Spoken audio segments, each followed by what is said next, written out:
গরিব দেশগুলোর চুরি করা অর্থ ফেরত দিতে হবে, বলল ইমরান খান। মস্কো সফরে জারিফ, এজেন্ডায় প্রধান ইস্যু পরমাণু কর্মসূচি। ইসরায়েলের সঙ্গে সম্পর্ক করবে আরও একটি আরব রাষ্ট্র। ইরানের বিশাল সামরিক মহড়া ফজর ৮। আন্তর্জাতিক সম্পর্কের রোল মডেল তুরস্ক ও কাতার। সৌদিতে বিরোধী দলের আত্মপ্রকাশ, হুমকির মুখে রাজতন্ত্র। রাফায়েল কিনে বেকায়দায় ভারত। মুক্তি পেয়ে যুদ্ধক্ষেত্রে ফিরছে তালেবান সদস্যরা। ইরানি ক্ষেপণাস্ত্রের আওতায় থাকবে মার্কিন সেনারা, বলল আইআরজিসি। লেবাননের স্থিতিশীলতার স্বার্থে হিজবুল্লাহকে নিয়ন্ত্রণ করুন, বলল সৌদি বাদশাহ। ইরান যুক্তরাষ্ট্র যুদ্ধের আশঙ্কা আরব নেতাদের। ইরানের পর এবার কিউবার উপর নিষেধাজ্ঞা জারি করল ট্রাম্প প্রশাসন। ট্রাম্পের বিরুদ্ধে ইরান জয়ী হয়েছে, বলল রুহানি। মধ্যপ্রাচ্যের পরাশক্তি হয়ে উঠছে খুদে আমিরাত। বাংলাদেশ সীমান্তে গরু পাচার, বিএসএফ জওয়ান আটক। এবং সবশেষে থাকছে সীমান্তের ওপারে ট্রাকে নষ্ট হচ্ছে বাংলাদেশিদের পেঁয়াজ। পাকিস্তানের প্রধানমন্ত্রী ইমরান খান বলেছেন, উন্নয়নশীল ও গরিব দেশগুলো থেকে চুরি করা অর্থ অবশ্যই দ্রুত ফেরত দিতে হবে। একই সঙ্গে তিনি বলেছেন, গরিব দেশগুলোর উপর ধনী দেশগুলো যে শোষণ চালায় তা বন্ধ করতে হবে। জাতিসংঘ সাধারণ পরিষদের বার্ষিক অধিবেশনে অবকাশে একটি উঁচু পর্যায়ের financial accountability, transparency and integrity panel বক্তৃতা করতে গিয়ে পাক প্রধানমন্ত্রী এসব কথা বলেন। তিনি বলেন, মাল্টি ন্যাশনাল কোম্পানিগুলোর কর ফাঁকির কারণে প্রতি বছর শত শত কোটি ডলার নষ্ট হয়। ট্রিলিয়ন ডলারের অবৈধ অর্থ ট্যাক্সের নামে জমা হয়। তিনি অর্থের অবৈধ প্রবাহ বন্ধ করার জন্য আন্তর্জাতিক সম্প্রদায়ের প্রতি আহ্বান জানান। ইসলামী প্রজাতন্ত্র ইরানের পররাষ্ট্রমন্ত্রী মোহাম্মদ জাভেদ জারিফ রাশিয়া সফরে গেছেন। এ সফরে তিনি আঞ্চলিক এবং আন্তর্জাতিক ঘটনাবলীর পাশাপাশি দ্বিপক্ষীয় স্বার্থ নিয়ে আলোচনা করবেন। রুশ পররাষ্ট্রমন্ত্রী সের্গেই ল্যাভরভের সঙ্গে আলোচনায় 2015 সালের পরমাণু সমঝোতার বিষয়টি সবচেয়ে বেশি গুরুত্ব পাবে। গত বুধবার শেষ বেলায় তিনি মস্কোর ভিনুকোভা আন্তর্জাতিক বিমানবন্দরে অবতরণ করেন। গত কয়েক মাস ধরে পরমাণু সমঝোতা নিয়ে মার্কিন ষড়যন্ত্র ব্যর্থ করে দিতে রাশিয়া ও চীন যে গুরুত্বপূর্ণ ভূমিকা পালন করেছে তারও ভূয়সী প্রশংসা করেন জাওয়াদ জারিফ। ইসরায়েলের সঙ্গে আরও একটি আরব রাষ্ট্র স্বাভাবিক সম্পর্ক করতে যাচ্ছে বলে জানিয়েছেন জাতিসংঘে নিযুক্ত যুক্তরাষ্ট্র প্রতিনিধি। গত বুধবার সৌদি সংবাদ মাধ্যম আল আরাবিয়াকে দেওয়া এক সাক্ষাৎকারে এমন কথা বলেন যুক্তরাষ্ট্র প্রতিনিধি ক্যালি ক্রাফট। ক্যালি ক্রাফট বলেন, আমার জানা মতেই শিগগিরই অনেক রাষ্ট্র ঘোষণা দিতে যাচ্ছে। এছাড়া আগামী 2-1 দিনের মধ্যেই একটি দেশ ইসরায়েলের সঙ্গে সম্পর্ক স্থাপন করবে। ক্রাফট আরও বলেন, আরও কিছু দেশকে ইসরায়েলের সঙ্গে চুক্তিতে আনার পরিকল্পনা করছে যুক্তরাষ্ট্র। গত 15 সেপ্টেম্বর যুক্তরাষ্ট্রে হোয়াইট হাউসে প্রেসিডেন্ট ডোনাল্ড ট্রাম্পের পৃষ্ঠপোষকতায় ইসরায়েলের সঙ্গে আমিরাত ও বাহরাইন স্বাভাবিক সম্পর্কের চুক্তি স্বাক্ষর করে। পারস্য উপসাগরে ইসলামী প্রজাতন্ত্র ইরানের সামরিক বাহিনীর 3 দিন ব্যাপী মহড়া চলছে। ফজর ৮ এর এ সামরিক মহড়া 25 সেপ্টেম্বর শুক্রবার পর্যন্ত চলবে। এদিকে ইরানের প্রেসিডেন্ট হাসান রুহানি বলেন, নিরাপত্তা পরিষদের মাধ্যমে ইরানের বিরুদ্ধে জাতিসংঘের সকল নিষেধাজ্ঞা পুনর্বহাল করতে ট্রাম্প প্রশাসন আবারও ব্যর্থ হয়েছে। আর এই ব্যর্থতাকেই ট্রাম্পের বিরুদ্ধে জয় হিসেবে দেখছেন ইরানের প্রেসিডেন্ট হাসান রুহানি। বুধবার মন্ত্রিসভার বৈঠকে রুহানি এমনটি বলেন। করোনা মহামারীর মধ্যে কাতার ও তুরস্ক নিজেদের মধ্যে দ্বিপাক্ষিক বাণিজ্য আরও সম্প্রসারণের জন্য প্রস্তুত রয়েছে।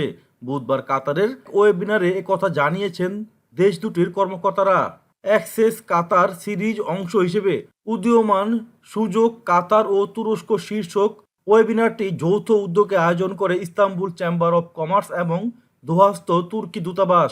সেখানে কাতারের ব্যবসার সাম্প্রতিক ঘটনাবলীর আলোকপাত এবং দেশটিতে তুর্কি কোম্পানিগুলোর জন্য ক্রমবর্ধমান বিনিয়োগের সুযোগ নিয়ে আলোচনা করা হয়েছে।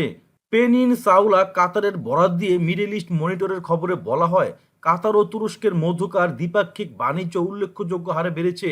2010 সালে দেশ দুটির মধ্যে বাণিজ্যের পরিমাণ ছিল $340 মিলিয়ন, আর 2019 সালে সেটা বেড়ে দাঁড়িয়েছে $2.24 বিলিয়ন। মুসলিম রাষ্ট্র সৌদি আরবের রাজতন্ত্রের বিরুদ্ধে চ্যালেঞ্জ জানিয়ে বিরোধী দল গঠন করেছে ভিন্ন মতাবলম্বীরা। ফরাসি বার্তা সংস্থা এএফপি জানিয়েছে, বুধবার যুক্তরাষ্ট্র ও যুক্তরাজ্যে নির্বাসিত সৌদি নাগরিকরা ন্যাশনাল অ্যাসেম্বলি পার্টি নামে ওই দল গঠনের ঘোষণা দেন। কাতার ভিত্তিক সংবাদ মাধ্যম আল জাজিরা বলছে, বাদশাহ সালমান বিন আব্দুল আজিজ ও যুবরাজ মোহাম্মদ বিন সালমানের নেতৃত্বের বিরুদ্ধে এটাই দেশটির প্রথম কোনো সংগঠিত রাজনৈতিক প্রতিরোধ। প্রতিবেদনে বলা হয়, রাষ্ট্র হিসেবে সৌদি আরব একটা নিখুঁত রাজতান্ত্রিক ব্যবস্থা, কোনো ধরনের রাজনৈতিক বিরোধিতার সুযোগ নেই সেখানে। সম্প্রতি ভিন্ন মতাবলম্বীদের উপর দমন পীড়ন আরও বেড়েছে। এমন প্রেক্ষাপটে 23 সেপ্টেম্বর রাজতন্ত্রের প্রতিষ্ঠা বার্ষিকীতে বিরোধী দল গঠনের ঘোষণা দেওয়া হয়। এর আগে 2007 ও 2011 সালেও বিরোধী দল গঠনের প্রচেষ্টা নেওয়া হয়েছিল, যদিও গ্রেপ্তার সহ বিভিন্ন ধরনের বল প্রয়োগের মধ্য দিয়ে তা দমন করা হয়। যুদ্ধবিমান রাফায়েল কিনে রীতিমতো প্রতারণার শিকার হয়েছে মোদি সরকার।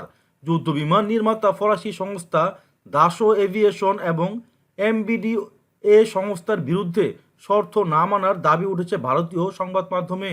ভারতের কন্ট্রোলার অ্যান্ড অডিটর জেনারেল বা ক্যাগের রিপোর্টে বলা হয়েছে, চুক্তি মেনে প্রযুক্তি দিয়ে প্রতিরক্ষা মন্ত্রণালয়ের গবেষণা সংস্থা ডিআরডিকে সাহায্য করছে না ওই দুই সংস্থা। রাফায়েল প্রস্তুতকারী সংস্থা দাসোর সঙ্গে চুক্তির শর্ত ছিল, চুক্তি মূল্যের 50% মূল্যের প্রকল্প বা কাজের বরাত ভারতের কোনো সংস্থাকে দেবে বা প্রযুক্তিগতভাবে সাহায্য করবে, কিন্তু সেই শর্ত মানা হচ্ছে না বলেই প্রকাশিত হয়েছে ক্যাগ রিপোর্টে। নানা টানাপোড়েন আর অনিশ্চয়তার পর গত 12 সেপ্টেম্বর থেকে দোহায় শুরু হয়েছে আফগান সরকার ও তালেবান প্রতিনিধিদের মধ্যকার শান্তি আলোচনা। যুক্তরাষ্ট্রের সঙ্গে তালেবানদের স্বাক্ষরিত চুক্তি অনুযায়ী এই আলোচনা শুরু হলেও এখন পর্যন্ত এতে অগ্রগতি হয়েছে খুব সামান্যই, বিশেষ করে যুদ্ধবিরতি ইস্যুতে। প্রায় প্রতিদিনই আলোচনা চললেও বেশিরভাগ বিষয়ই ঐক্যমত্য প্রতিষ্ঠা থেকে বহু দূরে অবস্থান করছে উভয় পক্ষ। শান্তি আলোচনার শর্ত হিসেবে প্রায় 5,000 তালেবান বন্দীকে মুক্তি দেয় আফগান সরকার। তবে মুক্তি পাওয়া অনেকেই আবার যুদ্ধক্ষেত্রে ফিরেছে বলে অভিযোগ করেন আফগান কর্মকর্তা আবদুল্লাহ। ইরানের ইসলামী বিপ্লবী গার্ড বাহিনী বা আইআরজিসির second in command rear admiral Ali Fadavi বলেছেন, আমেরিকা এবার ইরান বিরোধী জোট গঠনে ব্যর্থ হয়েছে। যদি তারা একই চেষ্টা চালায় তাহলে আবারও ব্যর্থ হবে। তিনি হুঁশিয়ারি উচ্চারণ করে বলেছেন, ওয়াশিংটন নতুন করে কোনো বোকামিপূর্ণ তৎপরতা চালালে তেহরান তার কঠোর জবাব দেবে, যা তারা চিন্তাও করেনি। গত বুধবার লেবাননের আল মায়াদিন টেলিভিশন নেটওয়ার্কে দেওয়া এক সাক্ষাৎকারে আলী ফাদাবি এসব কথা বলেন। তিনি বলেন, ইরানের ইসলামী বিপ্লবের বিরুদ্ধে আমেরিকার জোট গঠনের প্রচেষ্টা অনেক পুরনো বিষয়, এ প্রচেষ্টা ব্যর্থ হবে। তিনি সতর্ক করে বলেন, আমেরিকা যদি পারস্য উপসাগরে সামরিক উপস্থিতি বজায় রাখতে চায় তাহলে তাদের মনে রাখতে হবে মার্কিন সেনারা ইরানি সেনাদের ক্ষেপণাস্ত্রের আওতায় থাকবে। সৌদি আরবের বাদশাহ সালমান বলেছেন, লেবাননের নিরাপত্তা, স্থিতিশীলতা ও সমৃদ্ধি অর্জনের জন্য হিজবুল্লাহকে নিরস্ত করা উচিত। জাতিসংঘ সাধারণ পরিষদের 75তম অধিবেশনে ভার্চুয়াল মাধ্যমে বক্তৃতাকালে বিশ্ব নেতাদের তিনি বলেন, অস্ত্র প্রয়োগের মাধ্যমে লেবাননে সিদ্ধান্ত গ্রহণের প্রক্রিয়া নিয়ে হিজবুল্লাহ আধিপত্য বিস্তারের স্বরূপ বৈরুত বন্দরের বিস্ফোরণ ঘটিয়েছিল। বাদশাহ সালমান আরও বলেন, বিস্ফোরণে জনমালের ক্ষতি পোষাতে লেবাননের জনগণের পাশে দাঁড়াবে। ইরাক ও লেবাননের নেতারাও বিশ্ব শক্তির বার্ষিক সমাবেশের দ্বিতীয় দিন বক্তব্য রাখেন। করোনা ভাইরাস মহামারীর কারণে 75 বছরের ইতিহাসে জাতিসংঘের সাধারণ অধিবেশন কার্যত প্রথমবারের মতো ভার্চুয়াল অনুষ্ঠিত হচ্ছে। ইরান যুক্তরাষ্ট্র মারমুখী অবস্থানে মধ্যপ্রাচ্যে নতুন করে সংঘাতের আশঙ্কা করছেন বলে আরব লীগের অন্তর্ভুক্ত বেশ কয়েকটি দেশের নেতারা জানিয়েছে, জাতিসংঘের সাধারণ পরিষদের ৭৫তম অধিবেশনে দেওয়া বক্তব্যে এমন আশঙ্কা প্রকাশ করেছেন তারা। মঙ্গলবার মার্কিন প্রেসিডেন্ট ডোনাল্ড ট্রাম্প তার বক্তব্যে ইরানের উপর নতুন করে চাপের পরদিনই এ বক্তব্য দেয় সৌদি আরব ও ইরাক। ইরাকের প্রেসিডেন্ট বারহাম সালেহে তার বক্তব্যে বলেন, আমরা চাই না ইরাক অন্য কারো জন্য যুদ্ধক্ষেত্র হয়ে পড়ুক। সেখানে আমাদের ভূখণ্ডে তারা একে অপরের বিরুদ্ধে যুদ্ধ করবে। ইরাক যথেষ্ট যুদ্ধ দেখেছে এবং আমাদের সার্বভৌমত্বের উপর অনেক হামলা হয়েছে। সৌদি আরবের বাদশাহ সালমান তার বক্তব্যে ইরানের বিষয়ে উদ্বেগ প্রকাশ করেন এবং গত বছর সৌদি আরবের একটি তেল ক্ষেত্রে ড্রোন হামলার বিষয়টি উল্লেখ করেন। কয়েকদিন আগেই ইরানের উপর পরমাণু ও ক্ষেপণাস্ত্র সংক্রান্ত নিষেধাজ্ঞা জারি করেছিল আমেরিকা। এবার কিউবার উপর নতুন করে কিছু নিষেধাজ্ঞা জারি করল ট্রাম্প প্রশাসন। মার্কিন প্রশাসন সূত্রে জানা গিয়েছে, বুধবার হোয়াইট হাউসে আয়োজিত এক অনুষ্ঠানে কিউবার উপর নতুন করে নিষেধাজ্ঞা জারির কথা ঘোষণা করেন আমেরিকার প্রেসিডেন্ট ডোনাল্ড ট্রাম্প। চলতি বছরে মধ্যপ্রাচ্যের যে দেশটি বিশ্ববাসীর সবচেয়ে বেশি নজর কেড়েছে তা নিঃসন্দেহে সংযুক্ত আরব আমিরাত। ক্ষুদ্র হলেও অত্যন্ত ধনী উপসাগরীয় এই রাজতন্ত্রটির একের পর এক রাজনৈতিক এবং সামরিক উচ্চভিলাষ বিস্ময়ের সৃষ্টি করেছে। এবছর মঙ্গল গ্রহে রকেট পাঠিয়েছে তারা। বিতর্কের তোয়াক্কা না করে আরবদের চিরশত্রু ইসরায়েলের সঙ্গে সম্পর্ক তৈরি করেছে। যেভাবে করোনা ভাইরাস সামলেছে তা নিয়েও প্রশংসিত হচ্ছে দেশটি। শুধু যে সংক্রমণ দ্রুত নিয়ন্ত্রণ করেছে তাই নয়, কারখানায় রাতারাতি উপযুক্ত যন্ত্র বসিয়ে সংক্রমণ নিরোধ পোশাক তৈরি করে বিমান ভরে ভরে তা অন্য দেশে পাঠিয়েছে। সেই সঙ্গে ইয়েমেনে ইরানের প্রভাব এবং সোমালিয়া ও লিবিয়ায় তুরস্কের প্রভাব খর্ব করতে ওই দেশগুলোর গৃহযুদ্ধে সম্পৃক্ত হতে পিছপা হয়নি আমিরাত। সংযুক্ত আরব আমিরাতের বৈদেশিক নীতি যে আন্তর্জাতিক সম্পর্কের গবেষক এবং বিশ্লেষকদের বিশেষ দৃষ্টি কাড়ছে তা সন্দেহ নেই। গরু পাচার নিয়ে মাঝে মধ্যেই উত্তপ্ত হয়ে ওঠে বাংলাদেশ ভারত সীমান্ত। পাচারকারীর তকমা দিয়ে বহু বাংলাদেশি নাগরিককে গুলি করে হত্যা করেছে ভারতীয় সীমান্তরক্ষী বাহিনী বা বিএসএফ। তবে এবার ভারতের কেন্দ্রীয় তদন্তকারী সংস্থা সাম্প্রতিক তদন্তে উঠে এসেছে ভিন্ন চিত্র। দেখা গেছে বিপুল পরিমাণ অর্থের বিনিময়ে খোদ বিএসএফ এবং দেশটির শুল্ক বিভাগ গরু পাচারের সহায়তা করে। এ ঘটনায় এক বিএসএফ জওয়ান সহ বেশ কয়েকজনকে আটক করা হয়েছে।